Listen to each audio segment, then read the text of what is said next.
स्वागत है PTC news विस्तार दर्शकों का। मैं हरप्रीत सिंह, तुम देख रहे हो गिलको प्रेजेंट्स विचार तकरार। एक अहम मुद्दे ते विचार चर्चा लेके तुम्हारे सामने एक बार फिर तो हाजिर हाँ। शराब नीति जी का जंजाल बनती जा रही है आम आदमी पार्टी के लिए। दिल्ली दे विच नवी शराब नीति लागू की गई है। दावा किया गया कि सरमाया वाधू कमाया जाएगा, पर मामला गड़बड़ा गया।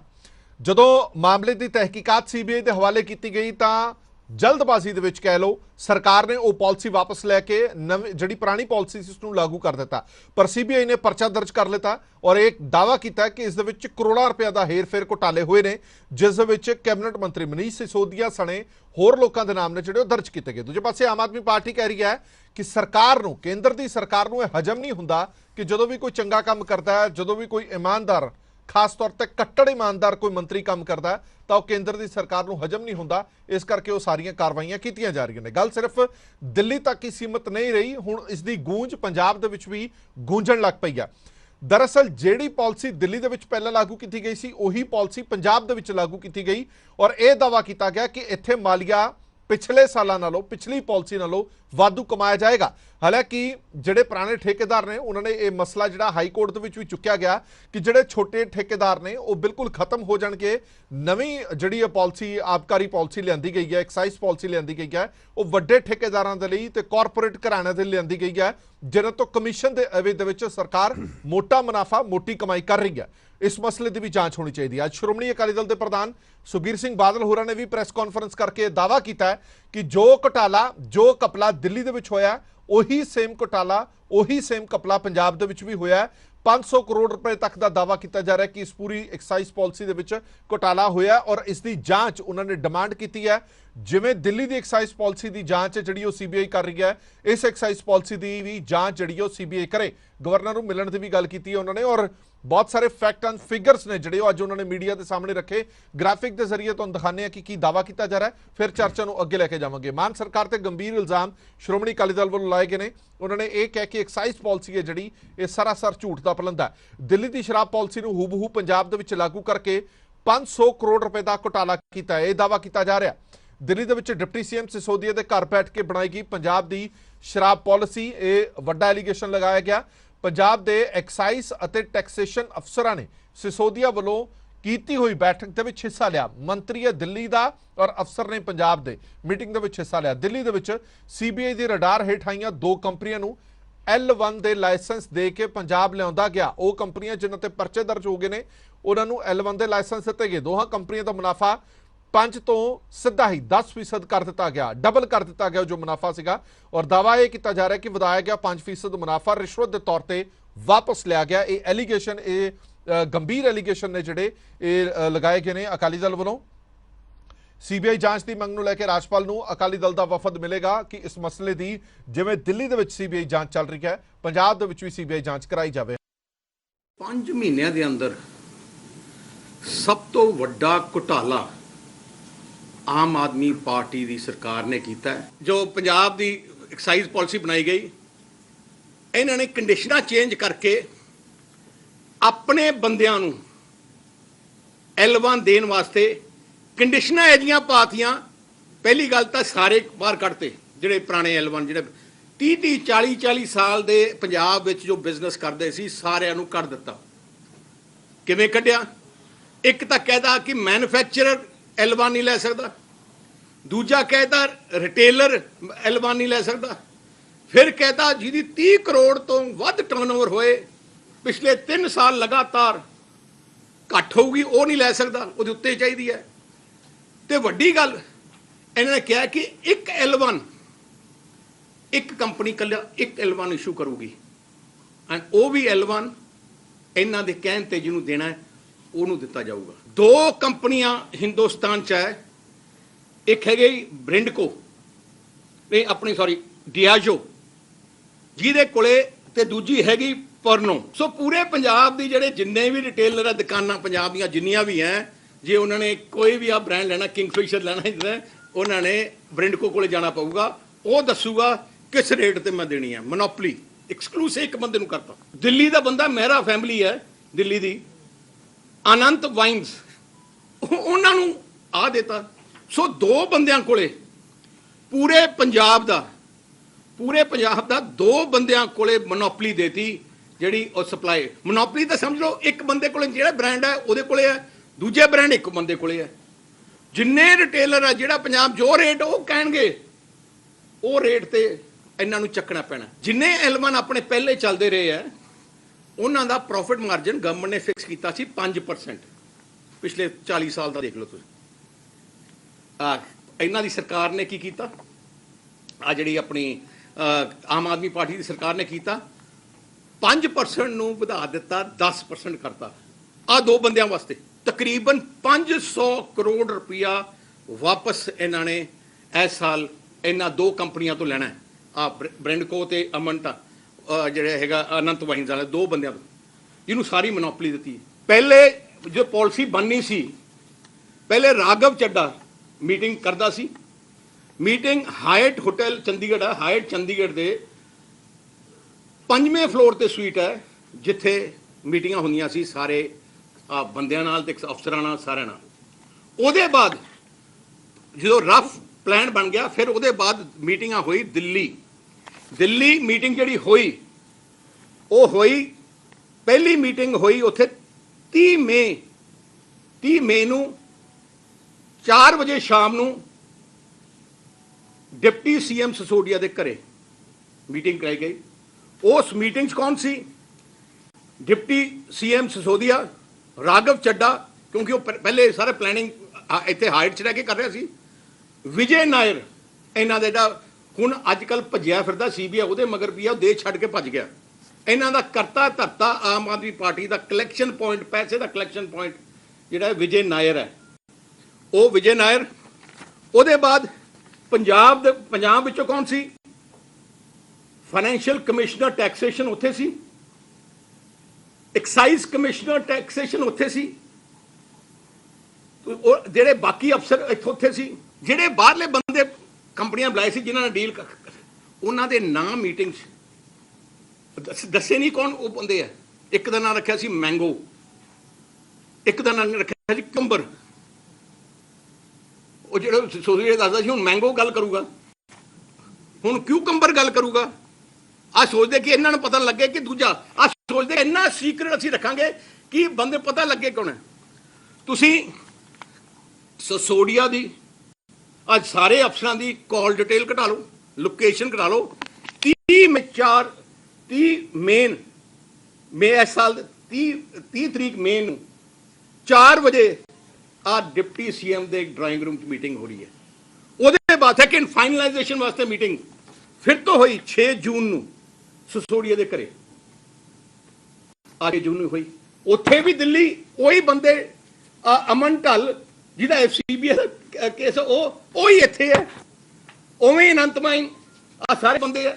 500 ਕਰੋੜ ਰੁਪਈਆ ਜਿਹੜਾ ਇਹਨਾਂ ਨੇ ਇਕੱਠਾ ਕੀਤਾ ਹੈ, ਆ ਕਲੀਅਰ ਵਾਇਲੇਸ਼ਨ ਹੈ, ਕਲੀਅਰ ਵਾਇਲੇਸ਼ਨ ਹੈ। ਇਹਦੇ ਚ ਓਪਨ ਐਂਡ ਸ਼ਟ ਕੇਸ ਹੈ, ਓਪਨ ਐਂਡ ਸ਼ਟ ਕੇਸ ਹੈ। ਇਸ ਕਰਕੇ Shiromani Akali Dal demands please CBI inquiry ਕੀਤੀ ਗਈ ਹੈ, ਇਹਦੀ CBI ਇਨਕੁਆਇਰੀ ਕੀਤੀ ਜਾਏ, ਇਨਫੋਰਸਮੈਂਟ ਡਾਇਰੈਕਟਰ ਦੀ ਇਨਕੁਆਇਰੀ ਕੀਤੀ ਜਾਏ। ਸਾਰੇ ਇਮੀਡੀਏਟਲੀ ਸਾਰੇ ਅਫਸਰਾਂ ਦੇ, ਸਾਰੇ ਇਹਨਾਂ ਲੀਡਰਾਂ ਦੇ ਨਾਂ ਜਿਹੜੇ ਲੱਤੇ ਆ, ਸਾਰਿਆਂ ਦੇ ਫੋਨ ਲੋਕੇਸ਼ਨਸ, ਫੋਨ ਡੇਟਾ ਸਾਰਾ ਸੀਲ ਕੀਤਾ ਜਾਏ, CCTV ਕੈਮਰੇ ਸੀਲ ਕੀਤੇ ਜਾਣ ਤੇ ਇਮੀਡੀਏਟਲੀ ਅਰੈਸਟ ਕੀਤੇ ਜਾਣ। ਅਸੀਂ ਗਵਰਨਰ ਸਾਹਿਬ ਕੋਲ ਵੀ ਜਾ ਰਹੇ ਹਾਂ, ਟਾਈਮ ਲੈ ਰਹੇ ਹਾਂ ਗਵਰਨਰ ਸਾਹਿਬ ਕੋਲੇ ਕਿ ਦਿੱਲੀ 'ਚ ਉਹਨਾਂ ਨੇ ਲੈਫਟੀਨੈਂਟ ਗਵਰਨਰ ਪ੍ਰੋਸੀਜਰ ਸ਼ੁਰੂ ਕੀਤਾ ਹੈ। ਗਵਰਨਰ ਸਾਹਿਬ ਨੂੰ ਬੇਨਤੀ ਕਰਾਂਗੇ, ਨਹੀਂ ਤਾਂ ਅਸੀਂ ਤੇ ED ਨੂੰ ਕੰਪਲੇਂਟ ਅਕਾਲੀ ਦਲ ਤਰਫੋਂ ਜਾਂ ਅਸੀਂ ਦੇਖਾਂਗੇ, ਜ਼ਰੂਰ ਕਰਾਂਗੇ। ਹਾਲਾਂਕਿ ਆਮ ਆਦਮੀ ਪਾਰਟੀ ਸਰਕਾਰ ਦਾ ਇਸ ਤੇ ਪ੍ਰਤੀਕਰਮ ਆਣਾ ਬਾਕੀ ਹੈ। ਲਗਾਤਾਰ ਆਮ ਆਦਮੀ ਪਾਰਟੀ ਦੀ ਸਰਕਾਰ ਇਹ ਕਹਿੰਦੀ ਰਹੀ ਹੈ ਕਿ ਇਹ ਪਾਲਿਸੀ ਬਹੁਤ ਵਧੀਆ। ਸਵਾਲ ਇਹ ਵੀ ਖੜਾ ਹੁੰਦਾ ਹੈ ਕਿ ਆਮ ਆਦਮੀ ਉੱਥੋਂ ਦੇ ਲੈਫਟੀਨੈਂਟ ਗਵਰਨਰ ਸਾਹਿਬ ਨੇ ਚੀਫ ਸੈਕਟਰੀ ਸਾਹਿਬ ਦੀ ਇੱਕ ਕਿਹਾ ਜੀ ਤੁਸੀਂ ਇਹ ਚ ਇਨਕੁਆਇਰੀ ਕਰੋ, ਇੱਕ ਰਿਪੋਰਟ ਮੰਗੀ, ਔਰ ਉਹ ਰਿਪੋਰਟ ਦੇ ਵਿੱਚ ਕਿੱਡੇ ਗੰਭੀਰ ਇਲਜ਼ਾਮ ਲੱਗੇ ਕਿ ਜੀ ਬਹੁਤ ਵੱਡੇ ਲੈਵਲ ਤੇ ਘਪਲਾ ਹੋ ਰਿਹਾ, ਕਿਕਬੈਕ ਸਾਰੇ ਨੇ, ਔਰ ਪੰਜਾਬ ਇਲੈਕਸ਼ਨ 'ਚ ਉਹ ਦਿੱਲੀ ਵਾਲੀ ਐਕਸਾਈਜ਼ ਦਾ ਪੈਸਾ ਵਰਤਿਆ ਗਿਆ। ਉਸ ਤੋਂ ਬਾਅਦ ਇਹ CBI ਨੂੰ ਇਨਕੁਆਇਰੀ ਗਈ ਔਰ CBI ਨੇ 17 ਜਣਿਆਂ ਨੂੰ ਇਨਕਲੂਡਿੰਗ ਮਨੀਸ਼ ਸਿਸੋਦੀਆ ਇਹਦੇ 'ਚ ਨਾਮਜ਼ਦ ਕੀਤਾ। ਉਹ ਚੱਲ ਰਿਹਾ। ਹੁਣ ਪੰਜਾਬ ਦੇ ਵਿੱਚ ਇਹਨਾਂ ਨੇ ਕੀ ਕੀਤਾ, ਤੁਸੀਂ ਦੇਖੋ ਵੀ ਪੰਜਾਬ ਦੇ ਵਿੱਚ ਇਸ ਤਰੀਕੇ ਦੇ ਨਾਲ ਮੋਨੋਪੋਲਾਈਜ਼ ਕੀਤਾ ਜਾ ਰਿਹਾ। ਹਰਪ੍ਰੀਤ ਜੀ, ਅੱਜ ਤੋਂ ਪਹਿਲਾਂ ਤੁਸੀਂ ਦੇਖਿਆ ਹੋਣਾ ਕਿ ਜਿਹੜੀ ਐਕਸਾਈਜ਼ ਪਾਲਿਸੀ ਹੁੰਦੀ ਹੈ, ਇਹਦੇ 'ਚ ਇੱਕ ਤਾਂ ਹੁੰਦਾ ਮੈਨੂਫੈਕਚਰਰ, ਇੱਕ ਹੁੰਦਾ L1 ਜਿਹਨੂੰ ਹੋਲਸੇਲਰ ਕਹਿ ਦਿੰਦੇ, ਇੱਕ ਹੁੰਦਾ ਰਿਟੇਲਰ। ਠੀਕ ਹੈ। ਸੋ ਪੰਜਾਬ ਦੇ ਵਿੱਚ ਅੱਜ ਤੱਕ L1 ਜਿਹੜੇ ਹੁੰਦੇ ਸੀ ਉਹ 60-70 ਬੰਦਿਆਂ ਕੋਲੇ L1 ਹੁੰਦਾ ਸੀ। ਪਰ ਇਹ ਨਵੀਂ ਪਾਲਿਸੀ ਦੇ ਤਹਿਤ ਜੋ ਮਨੀਸ਼ ਸਿਸੋਦੀਆ ਲੈ ਕੇ ਆ ਰਹੇ ਨੇ, ਪਹਿਲੀ ਗੱਲ ਤਾਂ ਮਨੀਸ਼ ਸਿਸੋਦੀਆ ਕੌਣ ਹੈ ਪੰਜਾਬ ਲਈ? ਮੀਟਿੰਗਾਂ ਉਹਨਾਂ ਦੇ ਘਰੇ ਹੁੰਦੀਆਂ ਨੇ, ਬਸ ਤਾਂ ਮੀਟਿੰਗਾਂ ਦੀ ਤਰੀਕ ਵੀ ਦਿੱਤੀ ਹੈ ਵੀ 30 ਮਈ ਨੂੰ ਹੋਈਆਂ ਨੇ। ਕਿਨੇ ਕਲੇਰ ਸਾਹਿਬ, ਆਮ ਆਦਮੀ ਪਾਰਟੀ ਮਾਨਹਾਨੀ ਦੇ ਦਾਅਵੇ ਬਹੁਤ ਕਰਦੀ, ਤੁਹਾਨੂੰ ਇਹ ਪ੍ਰੂਫ ਕਰਨਾ ਪੈਣਾ ਕਿ ਉਹ ਮੀਟਿੰਗਾਂ ਉੱਥੇ ਹੁੰਦੀਆਂ ਰਹੀਆਂ ਨੇ। ਅਸੀਂ ਤਾਂ ਓਪਨਲੀ ਚੈਲੰਜ ਕਰਦੇ ਹਾਂ ਜੀ ਕਿ 30 ਮਈ ਨੂੰ ਮਨੀਸ਼ ਸਿਸੋਦੀਆ ਦੇ ਘਰੇ ਸ਼ਾਮ ਨੂੰ 4 ਵਜੇ ਮਨੀਸ਼ ਸਿਸੋਦੀਆ, ਰਾਘਵ ਚੱਡਾ, ਪੰਜਾਬ ਦੇ FC ਤੇ ਜਿਹੜੇ ਦੂਜੇ ਨੇ ਐਕਸਾਈਜ਼ ਕਮਿਸ਼ਨਰ, ਇਹ ਸਾਰੇ ਉੱਥੇ ਸੀ। ਵਿਜੇ ਨਾਇਰ ਵੀ ਉੱਥੇ ਸੀਗਾ। ਇਹਨਾਂ ਦੀ ਕਾਲ ਰਿਕਾਰਡ ਜਨਤਕ ਕਰ ਦੋ, ਪਤਾ ਲੱਗ ਜੂ ਮੀਟਿੰਗ ਹੋਈ ਹੈ ਕਿ ਨਹੀਂ ਹੋਈ। 6 ਜੂਨ ਨੂੰ ਫਿਰ ਮੀਟਿੰਗ ਹੋਈ ਹੈ। ਉਸ ਤੋਂ ਪਹਿਲਾਂ ਹਯਾਤ ਦੇ 5ਵੇਂ ਫਲੋਰ ਤੇ ਸਵੀਟ 'ਚ ਰਾਘਵ ਚੱਡਾ ਮੀਟਿੰਗ ਕਰਦਾ ਰਿਹਾ। ਔਰ ਹੁਣ ਜਿਹੜੀ ਪਾਲਿਸੀ ਹੈ ਇਹਨਾਂ ਦੀ, ਹਰਪ੍ਰੀਤ ਜੀ, ਇਹ ਕਰਨ ਕੀ ਜਾ ਰਹੇ ਨੇ? ਇਹ ਪੰਜਾਬ ਦੇ ਵਿੱਚ ਇਹਨਾਂ ਨੇ ਕਿਹਾ ਕਿ ਆਪਣੇ ਚਹੇਤੇ ਬੰਦੇ ਲੈ ਆਓ 2-4 ਜਿਹੜੇ ਦਿੱਲੀ ਵਾਲੇ ਨੇ, ਸੇਮ ਜੋ ਦਿੱਲੀ 'ਚ ਨੇ, ਜਿਹੜੇ CBI ਦੇ ਰਡਾਰ ਤੇ ਨੇ ਪਰਚੇ ਦਰਜ ਹੋਏ ਨੇ, ਉਹੀ ਬੰਦੇ ਪੰਜਾਬ 'ਚ। ਸੋ ਉਹਨਾਂ ਦੇ ਤਹਿਤ ਪੂਰਾ ਮੋਨੋਪੋਲਾਈਜ਼ ਕਰਤਾ। ਔਰ ਜਿਹੜਾ L1 ਹੈ ਉਹ L1 ਉਹੀ 1-2 ਬੰਦਿਆਂ ਨੂੰ ਦੇਤਾ। ਰਿਟੇਲਰ ਕੋਲੇ ਕੋਈ ਆਪਸ਼ਨ ਨਹੀਂ ਛੱਡੀ, ਜਿਹੜਾ ਅੱਗੇ ਹੈਲਦੀ ਕੰਪੀਟੀਸ਼ਨ ਹੁੰਦਾ ਸੀ। ਸ਼ਰਤ ਕੀ ਰੱਖੀ ਗਈ ਹੈ? L1 ਕਿਸ ਨੂੰ ਦਿੱਤਾ ਜਾਏਗਾ? ਇਹਨਾਂ ਨੇ L1 ਦੀ ਜਿਹੜੀ ਸ਼ਰਤਾਂ ਰੱਖਤੀਆਂ ਨਾ ਜੀ, ਉਹ ਸ਼ਰਤਾਂ ਐਸੀਆਂ ਰੱਖਤੀਆਂ ਕਿ 30 ਕਰੋੜ ਰੁਪਏ ਦਾ ਪਿਛਲੇ 3 ਸਾਲ ਦਾ ਟਰਨਓਵਰ ਹੋਵੇ। ਸੋ ਉਹ ਸ਼ਰਤਾਂ ਉਹਨਾਂ ਮੁਤਾਬਕ ਹੀ ਰੱਖੀਆਂ ਗਈਆਂ, ਜਿਹੜੇ ਦਿੱਲੀ ਵਾਲੇ ਬੰਦੇ ਉਰੇ ਲਿਆਉਣੇ ਨੇ। ਅੱਗੇ ਹਰਪ੍ਰੀਤ ਜੀ ਕੀ ਹੁੰਦਾ ਸੀ ਕਿ L1 ਦੇ ਵਿੱਚ ਹੈਲਦੀ ਕੰਪੀਟੀਸ਼ਨ ਸੀ। ਅਗਰ ਇੱਕ ਰਿਟੇਲਰ ਨੂੰ ਉਹ ਹੋਲਸੇਲਰ ਨਹੀਂ ਕੋਈ ਵਧੀਆ ਰੇਟ ਦੇ ਰਿਹਾ ਜਾਂ ਉਹਨੂੰ ਡਿਸਕਾਊਂਟ ਨਹੀਂ ਦੇ ਰਿਹਾ, ਉਹ ਦੂਜੀ L1 ਤੇ ਚਲਾ ਜਾਂਦਾ ਸੀ। ਹੁਣ ਇਹਨਾਂ ਨੇ L1 ਦੀ ਇੰਨੀ ਮੋਨੋਪੋਲੀ ਬਣਾਤੀ ਕਿ ਰਿਟੇਲਰ ਕੋਲੇ ਕੋਈ ਆਪਸ਼ਨ ਨਹੀਂ, ਉਹਨੂੰ ਉਸੇ ਤੋਂ ਖਰੀਦਣੀ ਪੈਣੀ ਹੈ, ਉਹ ਜੋ ਮਰਜ਼ੀ ਰੇਟ ਫਿਕਸ ਕਰੇ। ਇਸੇ ਕਰਕੇ ਇਹਨਾਂ ਨੇ ਜਿਹੜਾ L1 ਦਾ ਜਿਹੜਾ ਕਮਿਸ਼ਨ ਹੈ ਉਹ 10% ਫਿਕਸ ਕੀਤਾ। ਅੱਜ ਤੱਕ ਕਦੇ ਪੰਜਾਬ 'ਚ 5% ਤੋਂ ਉੱਪਰ ਨਹੀਂ ਸੀ, ਸਿੱਧਾ 10%। ਉਹ ਸਿੱਧਾ ਇਸ ਲਈ ਕੀਤਾ ਕਿ ਉਹਨਾਂ ਦੀ ਮੋਨੋਪੋਲੀ ਕ੍ਰੀਏਟ ਕਰਤੀ, ਔਰ 5% ਦਾ ਇਹਨਾਂ ਦਾ ਕਿਕਬੈਕ ਹੈ। ਇਹ ਪੰਜਾਬ ਦੇ ਖਜ਼ਾਨੇ ਨੂੰ ਵੱਡੇ ਲੈਵਲ ਤੇ ਚੂਨਾ ਲਾਉਣ ਦੀ ਇਹ ਤਿਆਰੀ ਕਰੀ ਬੈਠੇ ਨੇ। ਇਹਨਾਂ ਨੇ ਪਹਿਲਾਂ ਵੀ ਬਹੁਤ ਪੈਸਾ ਲਿਆ, ਅੱਗੇ ਵੀ ਤੁਸੀਂ ਦੇਖੋ 500 ਕਰੋੜ ਦਾ ਟੋਟਲ ਘਪਲਾ ਪੰਜਾਬ। ਚਲੋ ਆਪਾਂ ਦੇਖਦੇ ਹਾਂ ਅੱਗੇ ਜਾ ਕੇ ਕੀ ਇਸ ਪੂਰੀ ਕਹਾਣੀ ਬਣਦੀ ਹੈ। ਜੈਨ ਸਾਹਿਬ ਮੰਦ-ਮੰਦ ਮੁਸਕਰਾ ਰਹੇ ਨੇ, ਜਾਂ ਤਾਂ ਜੈਨ ਸਾਹਿਬ ਇਹਨਾਂ ਗੱਲਾਂ ਨਾਲ ਐਗਰੀ ਨੇ ਜਾਂ ਬਿਲਕੁਲ ਐਗਰੀ ਨੇ। ਜੈਨ ਸਾਹਿਬ ਥੋੜਾ ਜਿਹਾ ਚਾਨਣਾ ਪਾਓਗੇ ਇਸ ਪੂਰੇ ਮਸਲੇ ਦਾ, ਕਿਉਂਕਿ ਤੁਸੀਂ ਕਾਫੀ ਇਸ ਮਸਲੇ ਦੇ ਨਾਲ ਜੁੜੇ ਹੋਏ ਹੋ, ਇਸ ਪਾਲਿਸੀ ਨੂੰ ਤੁਸੀਂ ਚੰਗੀ ਤਰ੍ਹਾਂ ਦੇਖਿਆ ਪਰਖਿਆ ਹੈਗਾ। ਮੇਰਾ ਸਵਾਲ ਤੁਹਾਨੂੰ ਵੀ ਹੋਈ ਹੈ ਕਿ ਸਰਕਾਰ ਦਾਅਵਾ ਕਰਦੀ ਹੈ ਕਿ ਦੇਖੋ ਜੀ, ਸ਼ਰਾਬ ਪਾਲਿਸੀਆਂ ਪਹਿਲਾਂ ਵੀ ਬਣੀਆਂ, ਸ਼ਰਾਬ ਪਹਿਲਾਂ ਵੀ ਵਿਕਦੀ ਸੀ, ਸ਼ਰਾਬ ਹੁਣ ਵੀ ਵਿਕਦੀ ਹੈ। ਪਹਿਲਾਂ ਨਿੱਜੀ ਲੋਕਾਂ ਦੇ ਜੇਬਾਂ 'ਚ ਪੈਸੇ ਜਾਂਦੇ ਸੀ, ਹੁਣ ਸਰਕਾਰੀ ਖਜ਼ਾਨੇ 'ਚ ਪੈ ਰਹੇ ਨੇ। ਮਿਲੇਗੀ ਸਰਕਾਰ ਨੂੰ, ਮਾਲੀਆ ਵਾਧੂ ਮਿਲੇਗਾ, ਔਰ ਜਿਹੜੇ ਵਿਚੋਲੀਏ ਨੇ ਉਹ ਇਹ ਸਭ ਕੁਝ ਕਰਾ ਰਹੇ ਨੇ ਕਿ ਸਾਡੇ ਮਾਰਜਨ ਖਤਮ ਹੋ ਗਏ। ਮੈਂ ਤੁਹਾਨੂੰ ਇਸ ਗੱਲ ਦਾ ਜਵਾਬ ਦਿੰਦਾ ਜੀ। ਇਹ ਦਿੱਲੀ ਦੇ ਵਿੱਚ ਇੱਕ ਬੋਤਲ ਨਾਲ ਇੱਕ ਫਰੀ ਦਿੰਦੇ ਸੀ, ਇੱਕ ਬਾਕਸ ਨਾਲ ਇੱਕ ਫਰੀ ਦਿੰਦੇ ਸੀਗੇ। ਕੋਈ ਆਦਮੀ ਇਸ ਨੂੰ ਤੱਕ ਸਮਝ ਨਹੀਂ ਸਕਿਆ। ਮੈਨੂੰ ਕਿ 40 ਸਾਲ ਐਕਸਾਈਜ਼ ਦਾ ਕੰਮ ਕਰਦੇ ਨੇ ਜੀ, ਇਹ ਕਿਸੇ ਦੇ ਸਮਝ ਨਹੀਂ ਅੱਜ ਤੱਕ ਇਹ ਕਰਦੇ ਕਿਵੇਂ ਨੇ। ਜੇਕਰ ਤੁਹਾਡੇ ਨਾਲ ਰਜਿਸਟਰੀ ਤੇ L1 ਤੇ ਸਰਕਾਰ ਨਾਲ ਹੋਵੇ ਤੇ ਕਮ ਸੇ ਕਮ 10,000 ਕਰੋੜ ਰੁਪਏ ਸਾਲ 'ਚ ਬਣਦਾ ਹੈ। ਉਹ ਕੀ ਹੋਏਗਾ?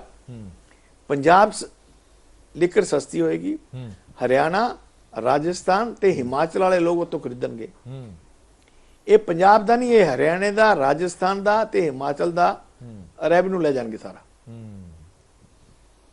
ਜਿੱਥੇ ਵੀ ਸ਼ਰਾਬ ਸਸਤੀ ਹੁੰਦੀ ਹੈ ਲੋਕ ਉੱਥੇ ਜਾ ਕੇ ਲੈਂਦੇ, ਉੱਥੇ ਜਾ ਕੇ ਲੈਂਦੇ। ਜੇ ਬ੍ਰੇਕ ਥਰੂ ਲਾਸਟ ਟਾਈਮ ਜਿਹੜੀ ਆਪਣੀ ਡਿਬੇਟ ਹੋਈ ਸੀ ਜਿਹਦਾ ਤੁਸੀਂ ਜ਼ਿਕਰ ਕਰ ਰਹੇ ਹੋ ਜੀ, ਉਦੋਂ ਮੈਂ ਇਹ ਗੱਲ ਜਿਹੜੀ ਮੇਰੇ ਸਤਿਕਾਰਯੋਗ ਕਾਫੀ ਸੀਨੀਅਰ ਐਡਵੋਕੇਟ ਨੇ ਮੋਹਨ ਜੈਨ ਜੀ ਨੇ ਹੁਣੇ ਜਿਵੇਂ ਦੱਸੀ ਆ ਵੀ ਬੋਤਲ ਨਾਲ ਬੋਤਲ ਫ੍ਰੀ ਦਿੱਲੀ ਦਿੰਦੇ ਸੀ, ਮੈਂ ਹੂਬਹੂ ਇਹ ਗੱਲ ਤੁਹਾਨੂੰ ਲਾਸਟ ਟਾਈਮ ਡਿਬੇਟ 'ਚ ਕਹੀ ਸੀ ਵੀ ਉੱਥੇ ਤਾਂ ਪੇਟੀ ਨਾਲ ਪੇਟੀ ਫ੍ਰੀ ਮਿਲਦੀ ਸੀ, ਦਿੱਲੀ 'ਚ ਬੋਤਲ ਨਾਲ ਬੋਤਲ ਫ੍ਰੀ ਮਿਲਦੀ ਸੀ ਤੇ ਪਬਲਿਕ ਨੇ ਤਾਂ ਕੁਝ ਹੋਣਾ ਹੀ ਸੀ। ਜਿਨ੍ਹਾਂ ਨੇ ਦਾਰੂ ਪੀਣੀ ਸੀ ਉਹਨਾਂ ਦੀਆਂ ਤਾਂ ਮੌਜਾਂ ਲੱਗੀਆਂ ਹੋਈਆਂ।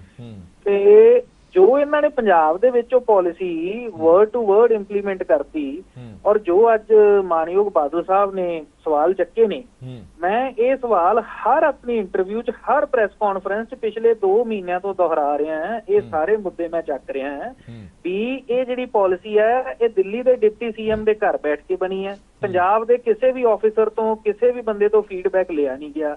ਕੋਈ ਵੀ ਇਕਨੋਮਿਕ ਪਾਲਿਸੀ ਜਦੋਂ ਬਣਦੀ ਹੈ, ਡਿਮਾਂਡ ਸਪਲਾਈ ਦਾ ਬੜਾ ਵੱਡਾ ਖੇਡ ਹੁੰਦਾ ਹੈ। ਡਿਮਾਂਡ ਸਪਲਾਈ ਦੇ ਖੇਡ ਨੂੰ ਮੱਦੇਨਜ਼ਰ ਰੱਖ ਕੇ ਹੀ ਪਾਲਿਸੀ ਬਣਾਈ ਜਾਂਦੀ ਹੈ।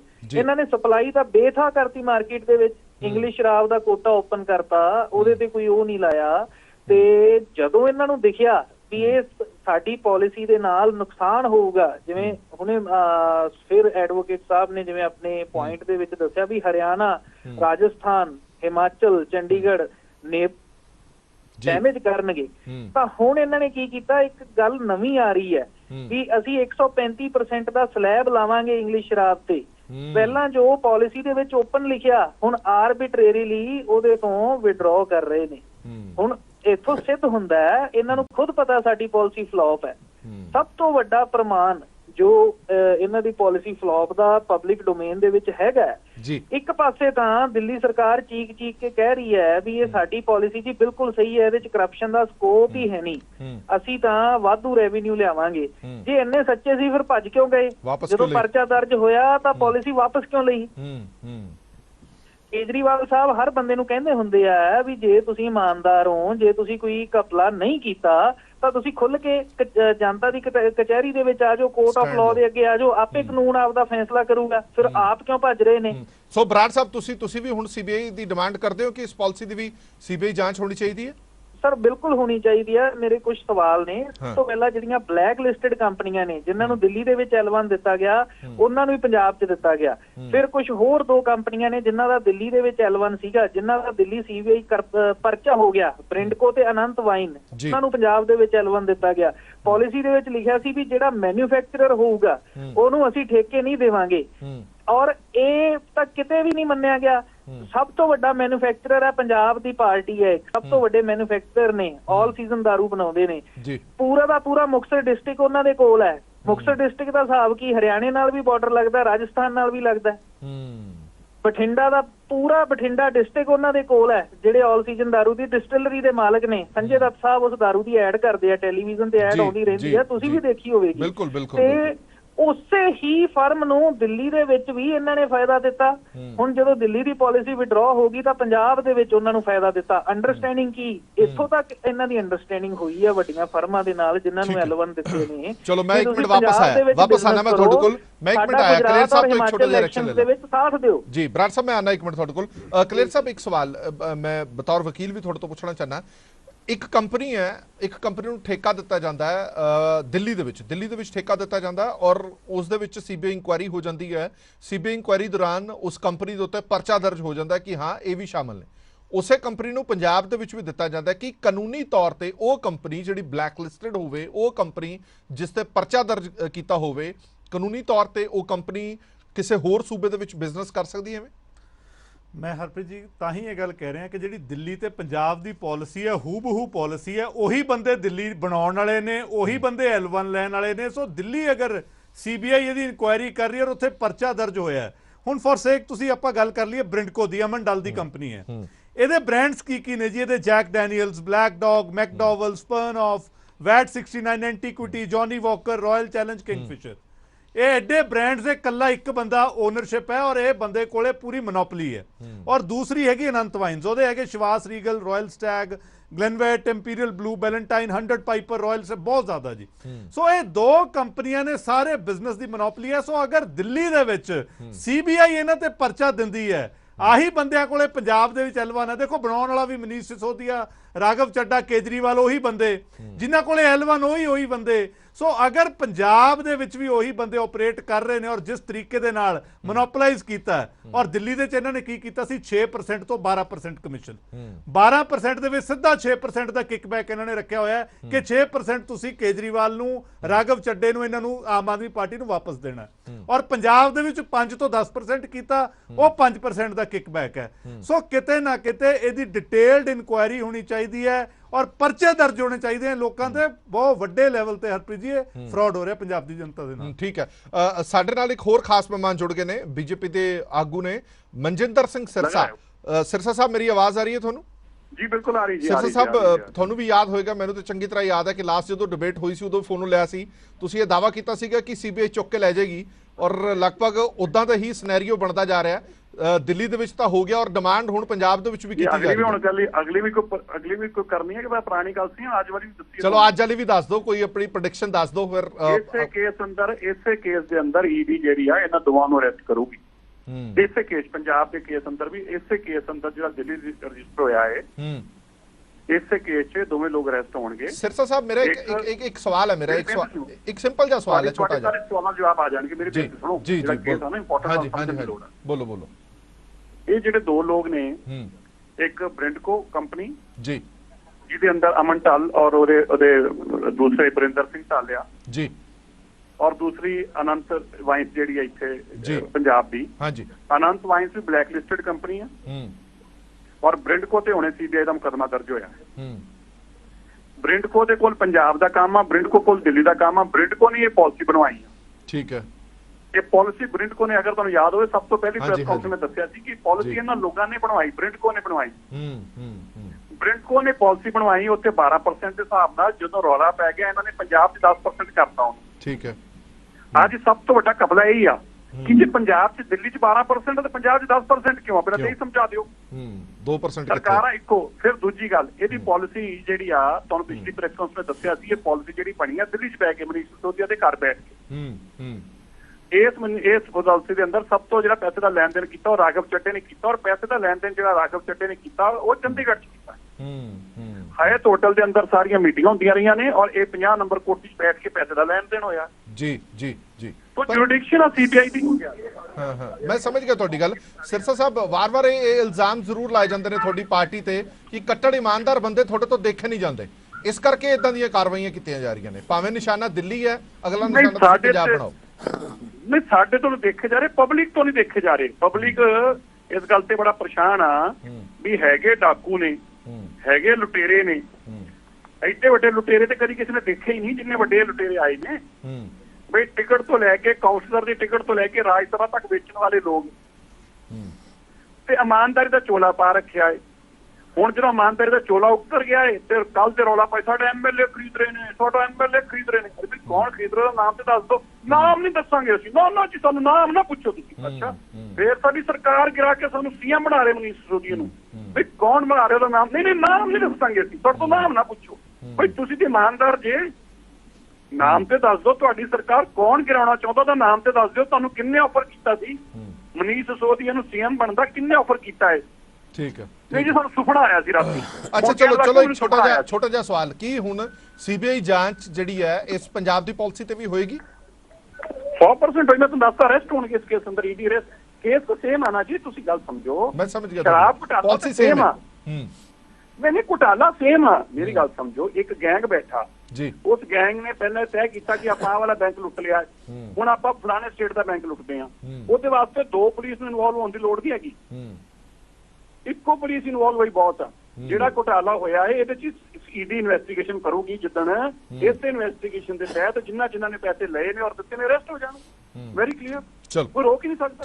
ਠੀਕ ਹੈ। ਧੰਨਵਾਦ ਸਿਰਸਾ ਸਾਹਿਬ ਸਾਡੇ ਨਾਲ ਗੱਲਬਾਤ ਕਰਨ ਦੇ ਲਈ, ਕਿਉਂਕਿ ਮਨਜਿੰਦਰ ਸਿੰਘ ਸਿਰਸਾ ਜਦੋਂ ਲਾਸਟ ਡਿਬੇਟ ਇਸ ਪਾਲਿਸੀ ਤੇ ਹੋਈ ਸੀ ਉਦੋਂ ਦਾਅਵਾ ਇਹਨਾਂ ਨੇ ਕੀਤਾ ਸੀ ਕਿ ਜਲਦੀ ਸੀਬੀਆਈ ਇਹਨਾਂ ਨੂੰ ਚੁੱਕ ਲੇਗੀ, ਸੀਬੀਆਈ ਇਸ ਪੂਰੇ ਮਸਲੇ ਦੀ ਪੜਤਾਲ ਕਰੇਗੀ। ਔਰ ਹੁਣ ਇਹਨਾਂ ਵੱਲੋਂ ਦਾਅਵਾ ਕੀਤਾ ਜਾ ਰਿਹਾ ਕਿ ਈਡੀ ਇਸ ਮਸਲੇ 'ਚ ਜਦੋਂ ਇਨਵੋਲਵ ਹੋਏਗੀ ਤਾਂ ਹੋਰ ਬਹੁਤ ਸਾਰੀਆਂ ਪਰਤਾਂ ਖੁੱਲਣਗੀਆਂ। ਜੈਨ ਸਾਹਿਬ, ਸਵਾਲ ਇਹ ਖੜਾ ਹੁੰਦਾ ਹੈ, ਲਗਾਤਾਰ ਆਮ ਆਦਮੀ ਪਾਰਟੀ ਇਹ ਦਾਅਵਾ ਕਰਦੀ ਆ ਰਹੀ ਹੈ, ਦਿੱਲੀ ਦੇ ਵਿੱਚ ਦਾਅਵਾ ਉਹਨਾਂ ਦਾ ਇਹ ਰਿਹਾ ਕਿ ਅਸੀਂ ਕੱਟੜ ਇਮਾਨਦਾਰ ਹਾਂ, ਇਸ ਕਰਕੇ ਬਰਦਾਸ਼ਤ ਨਹੀਂ ਹੋ ਰਹੇ। ਪੰਜਾਬ ਦੇ ਵਿੱਚ ਦਾਅਵਾ ਉਹਨਾਂ ਦਾ ਇਹ ਹੈ ਕਿ ਅਸੀਂ ਮਾਲੀਆ ਵਾਧੂ ਇਕੱਠਾ ਕੀਤਾ, ਅਸੀਂ ਉਹ ਪੈਸਾ ਜਿਹੜਾ ਪਹਿਲਾਂ ਪੋਲੀਟੀਸ਼ੀਅਨਸ ਦੇ ਜੇਬਾਂ ਦੇ ਵਿੱਚ 2 ਮਿੰਟ ਮੇਰੀ ਗੱਲ ਸੁਣੋ। ਹਾਂਜੀ, ਤੁਸੀਂ 2 ਮਿੰਟ ਮੇਰੀ ਗੱਲ ਸੁਣੋ। ਜੀ। ਇਹ ਸਭ ਲੋਕ ਰੋਂਗ ਡਾਇਰੈਕਸ਼ਨ ਤੇ ਜਾ ਰਹੇ। ਜਦੋਂ ਦਾ ਐਕਸਾਈਜ਼ ਐਕਟ ਬਣਿਆ ਜੀ ਸਾਰੇ ਹਿੰਦੁਸਤਾਨ 'ਚ 2 ਲਾਇਸੈਂਸ ਹੁੰਦੇ, ਇੱਕ L1 ਇੱਕ L2। L1 ਹੁੰਦਾ ਹੋਲਸੇਲ ਦਾ ਲਾਇਸੈਂਸ ਜੀ, L2 ਹੁੰਦਾ ਰਿਟੇਲ ਦਾ। ਬਿਲਕੁਲ। ਅੱਜ ਤੱਕ ਕਦੇ ਵੀ L2 ਵਾਲੇ ਹੀ L1 ਲੈਂਦੇ। ਕੋਈ ਮਰਜ਼ੀ ਜਾਓ ਮਹਿਕਮੇ 'ਚ ਪੈਸੇ ਜਮ੍ਹਾਂ ਕਰਾਓ ਤੇ L1 ਲੈ ਲਓ, ਕਿਉਂਕਿ ਜੇ L1 ਹੀ ਇੱਕ ਆਦਮੀ ਨੂੰ ਮਿਲ ਜੂਗਾ, ਇਸ ਤੋਂ ਵੱਡਾ ਕਦੇ ਵੀ ਫਰਾਡ ਨਹੀਂ ਹੋ ਸਕਦਾ। ਇਸ ਹਰ ਲੋਕ ਕਦੇ 500 ਕਰੋੜ ਦਾ ਨਹੀਂ, ਦਿਸ ਇਜ਼ ਨਾਟ ਦੇ 500 crore rupees. In Punjab it will be 10,000 crore rupees ਇਹਦਾ ਮਤਲਬ ਮੋਨੋਪੋਲੀ ਹੋਗੀ ਨਾ ਤੁਹਾਡੀ, ਤੁਸੀਂ ਜਿੰਨਾ ਮਰਜ਼ੀ ਜਿਵੇਂ ਮਰਜ਼ੀ ਵੇਚੋ। ਨਹੀਂ ਸਰ, ਮੈਂ ਨਹੀਂ ਦੇ this is not the reason. ਇਹ ਕਿਸੇ ਦੀ ਸਮਝ ਨਹੀਂ ਆਉਂਦੀ ਗੱਲ। ਜੇ ਤੁਹਾਡੇ ਲਵੇ ਰਜਿਸਟਰੀ ਹੈ, ਤੁਹਾਡੇ ਲਵੇ L1 ਹੈ, ਤੁਹਾਡੀ ਗਵਰਨਮੈਂਟ ਹੈ ਜੀ, ਸੋ 10 ਟਰੱਕ ਉੱਥੇ ਕੱਢੋ, ਠੀਕ ਹੈ, ਟੈਕਸ ਪੇ ਕਰਕੇ 100 ਟਰੱਕ ਕੱਢੋ ਬਗੈਰ ਟੈਕਸ ਪੇ ਕਰੇ। 80% ਐਕਸਾਈਜ਼ ਹੈ ਉਸ ਤੇ। ਉਹ ਸਾਰਾ ਮਾਲ ਕਿੱਥੇ ਵਿਕੂਗਾ? ਹੋਰ ਸਟੇਟਾਂ 'ਚ, ਹਰਿਆਣੇ 'ਚ, ਹਿਮਾਚਲ 'ਚ, ਰਾਜਸਥਾਨ ਚ, ਜੰਮੂ ਚ। ਜੇ ਕਿਤੇ ਸ਼ਰਾਬ ਸਸਤੀ ਹੁੰਦੀ ਹੈ ਪੁਲਿਸ ਵਾਲੇ ਲੈ ਜਾਂਦੇ ਉੱਥੋਂ। ਜੀ ਇਹ ਬਹੁਤ ਵੱਡਾ ਸਕੈਮ ਹੈ। ਇਹ ਕੋਈ ਇਸ ਗੱਲ ਤੇ ਗਿਆ ਨਹੀਂ। ਹਰ ਆਦਮੀ ਕਹਿੰਦਾ ਜੀ 500 ਕਰੋੜ ਲੈ, ਨਾ ਨਾ ਨਾ, 500 crore is nothing in Punjab, 10,000 crore rupees.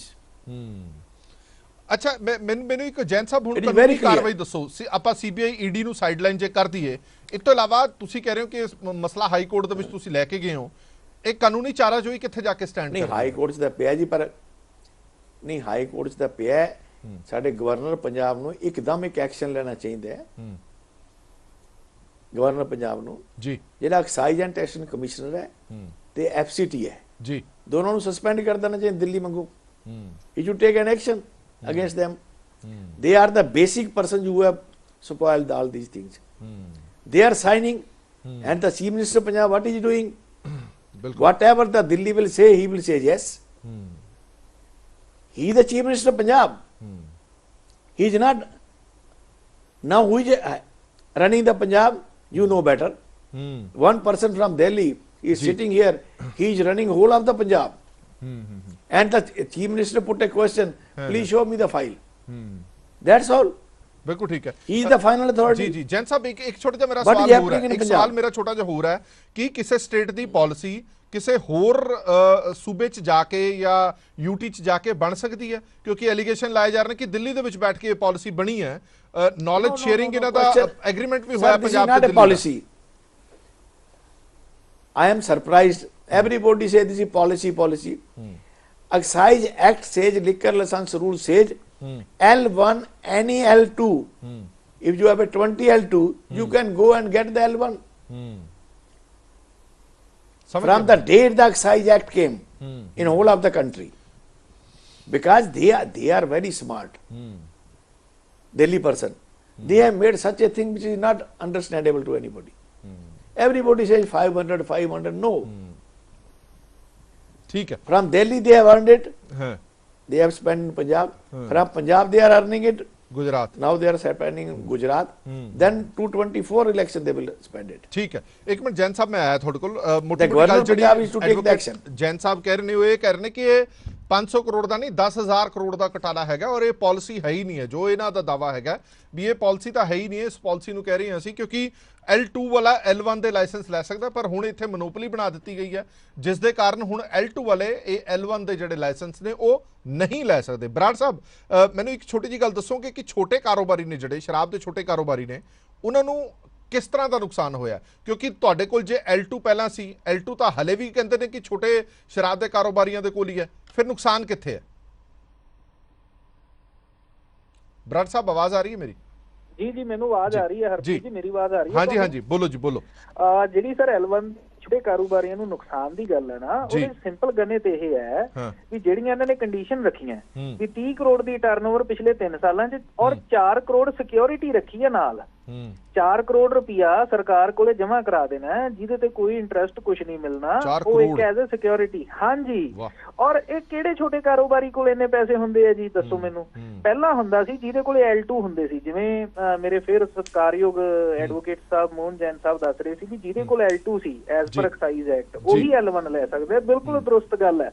ਬਸ 25 ਲੱਖ ਰੁਪਇਆ ਇੱਕ ਸਿਕਿਉਰਿਟੀ ਹੁੰਦੀ ਸੀ ਇਸ ਤੋਂ ਪਹਿਲਾਂ, ਔਰ ਕੋਈ ਵੀ ਬੰਦਾ 25 ਲੱਖ ਰੁਪਇਆ ਸਰਕਾਰ ਕੋਲੇ ਜਮ੍ਹਾਂ ਕਰਾ ਕੇ L1 ਲੈ ਸਕਦਾ ਸੀ। ਹੈਲਦੀ ਕੰਪੀਟੀਸ਼ਨ ਹੁੰਦਾ ਸੀ। ਇੱਕ ਡਿਸਟ੍ਰਿਕਟ 2-2 3-3 L1 ਵੀ ਹੁੰਦੇ ਸੀ, ਜੋ ਵੱਡੇ ਡਿਸਟ੍ਰਿਕਟ ਨੇ ਪੰਜਾਬ ਦੇ।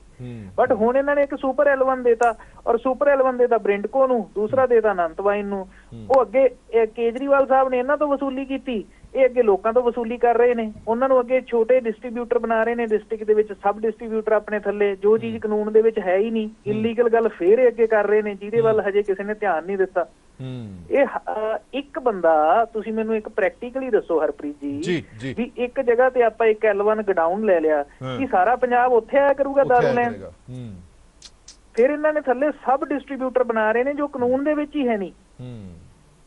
ਇਹ ਬਿਲਕੁਲ ਬਹੁਤ ਵੱਡਾ ਸਕੈਮ ਹੈ ਜੀ। ਔਰ ਜੋ ਗੱਲ ਇਸ ਤੋਂ ਪਹਿਲਾਂ ਆਈ ਵੀ 10 ਟਰੱਕ ਤੁਸੀਂ ਪਰਮਿਟ ਵਾਲੇ ਕੱਢ ਦਿਓ, 100 ਟਰੱਕ ਬਿਨਾਂ ਪਰਮਿਟ ਵਾਲੇ ਕੱਢ ਦਿਓ, ਔਰ ਇਸੇ ਹੀ ਮਿਲੀ ਭੁਗਤ ਦੇ ਤਹਿਤ ਤਾਂ ਇਹਨਾਂ ਵੱਡੀਆਂ ਕੰਪਨੀਆਂ ਨੇ, ਜੋ ਮੈਂ ਪਹਿਲਾਂ ਨਾਮ ਵੀ ਲਏ ਸੀਗੇ, ਉਹਨਾਂ ਨੇ ਠੇਕੇ ਹੀ ਬਾਰਡਰਾਂ ਤੇ ਲਏ ਨੇ ਵੀ ਇੱਥੋਂ ਜਿਵੇਂ ਮਰਜ਼ੀ ਉਲਟ ਪੁਲਟ ਕਰੀ ਚੱਲੋ, ਔਰ ਮਿਲੀ ਭੁਗਤ ਦੇ ਨਾਲ ਲਏ ਨੇ ਸਰਕਾਰ ਦੇ। ਸਾਡੇ ਵਰਗੇ ਛੋਟੇ ਕਾਰੋਬਾਰੀਆਂ ਨੂੰ ਤਾਂ ਬਿਲਕੁਲ ਘਰੇ ਬਹਾਉਣ ਦਾ, ਸਾਡੀਆਂ ਤਾਂ ਅੱਜ ਸੇਲਾਂ ਪੂਰੀਆਂ ਨਹੀਂ ਆ ਰਹੀਆਂ। ਸ਼ਰਾਬ ਇਹਨਾਂ ਨੇ ਇੰਨੀ ਜ਼ਿਆਦਾ ਮਾਰਕੀਟ 'ਚ ਡੰਪ ਕਰਨੀ ਸ਼ੁਰੂ ਕਰ ਦਿੱਤੀ ਹੈ ਵੀ ਸਾਡੀਆਂ ਸੇਲਾਂ ਨਹੀਂ ਪੂਰੀਆਂ ਆ ਰਹੀਆਂ, ਅਸੀਂ ਤਾਂ ਘਾਟੇ ਦੇ ਵਿੱਚ ਐਕਸਾਈਜ਼ ਭਰ ਰਹੇ ਹਾਂ। ਬਿਲਕੁਲ ਠੀਕ ਹੈ। ਮੈਂ ਇੱਕ ਜਵਾਬ ਕਲੀਅਰ ਸਾਹਿਬ ਤੁਹਾਡੇ ਤੋਂ ਵੀ ਲਵਾਂਗਾ ਕਿ ਯਕੀਨਨ ਤੌਰ ਤੇ ਤੁਸੀਂ ਪੋਲੀਟੀਕਲ ਪਾਰਟੀ ਨਾਲ ਸੰਬੰਧ ਰੱਖਦੇ ਹੋ, ਪੋਲੀਟੀਕਲ ਪਾਰਟੀ ਨੇ ਮੁੱਦਾ ਚੁੱਕਿਆ।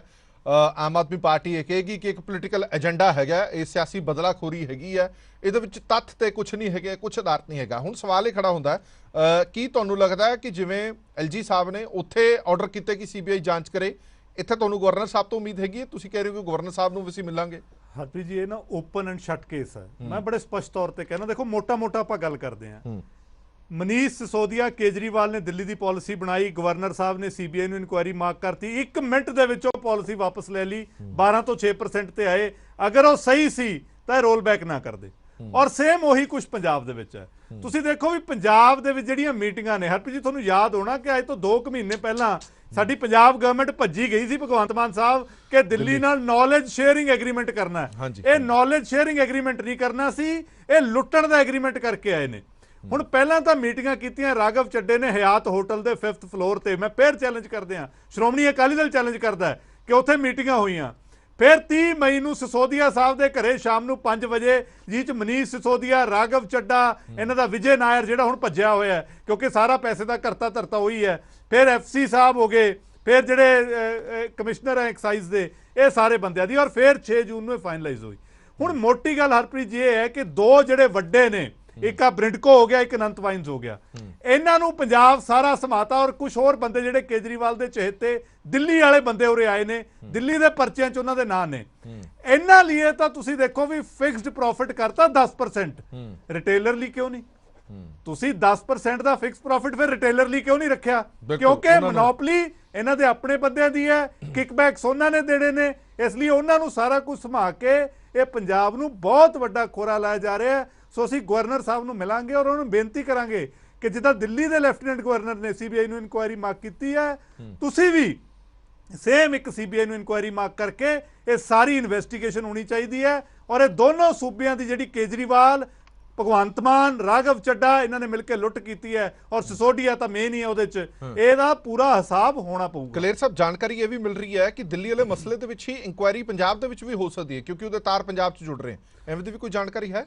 ਮੈਂ ਹਰਪ੍ਰੀਤ ਜੀ ਬੇਨਤੀ ਕੀਤੀ ਹੈ ਕਿ ਉਹੀ ਬੰਦੇ ਦਿੱਲੀ ਆਪਰੇਟ ਕਰ ਰਹੇ ਨੇ, ਉਹੀ ਕੰਪਨੀਆਂ ਪੰਜਾਬ ਆਪਰੇਟ ਕਰ ਰਹੀਆਂ ਨੇ। ਸੋ ਇੱਕ ਵਾਰ ਅਗਰ ਜਾਂਚ ਦੇ ਘੇਰੇ 'ਚ ਆ ਗਈਆਂ ਤਾਂ ਇਹ ਥੋਰੋ ਇਨਵੈਸਟੀਗੇਸ਼ਨ ਹੋਣੀ ਚਾਹੀਦੀ ਹੈ। ਇਹ ਤਾਂ ਪੈਸਾ ਲੁੱਟ ਕੇ, ਇਹ ਤਾਂ ਜਿਵੇਂ ਪਹਿਲਾਂ ਮੁਗਲ ਆਉਂਦੇ ਹੁੰਦੇ ਸੀ ਨਾ ਹਿੰਦੁਸਤਾਨ ਨੂੰ ਲੁੱਟਣ, ਫਿਰ ਅਬਦਾਲੀ ਹੋ ਰਹੀ ਆਏ, ਇਹ ਉਸ ਤਰ੍ਹਾਂ ਦੇ ਧਾੜਵੀ ਆ ਗਏ ਨੇ ਲੁੱਟਣ ਵਾਸਤੇ। ਪਹਿਲਾਂ ਦਿੱਲੀ ਲੁੱਟਿਆ, ਹੁਣ ਪੰਜਾਬ ਲੁੱਟ ਕੇ ਅੱਗੇ ਜਾਣਾ ਚਾਹੁੰਦੇ ਨੇ। ਚਲੋ ਅਸੀਂ ਬੜੀ ਕੋਸ਼ਿਸ਼ ਕੀਤੀ ਕਿ ਆਮ ਆਦਮੀ ਪਾਰਟੀ ਦਾ ਰੁਖ ਜਾਂ ਪ੍ਰਤੀਕਰਮ ਇੱਥੇ ਜਾਨਣਾ ਚਾਹੀਏ, ਪਰ ਆਮ ਆਦਮੀ ਪਾਰਟੀ ਦਾ ਕੋਈ ਵੀ ਬੁਲਾਰਾ ਜਾਂ ਕੋਈ ਵੀ ਲੀਡਰ ਨੇ ਇਸ ਮੁੱਦੇ ਤੇ ਕੁਝ ਵੀ ਕਹਿਣ ਤੋਂ ਇਨਕਾਰ ਕਰ ਦਿੱਤਾ ਹੈ। ਵਾਰ-ਵਾਰ ਹੀ ਕਿਹਾ ਜਾਂਦਾ ਹੈ ਕਿ ਮਾਮਲਾ ਸਬ ਜੁਡੀਅਸ ਹੈਗਾ, ਇਸ ਮੁੱਦੇ ਤੇ ਅਸੀਂ ਕੁਝ ਨਹੀਂ ਬੋਲਣਾ।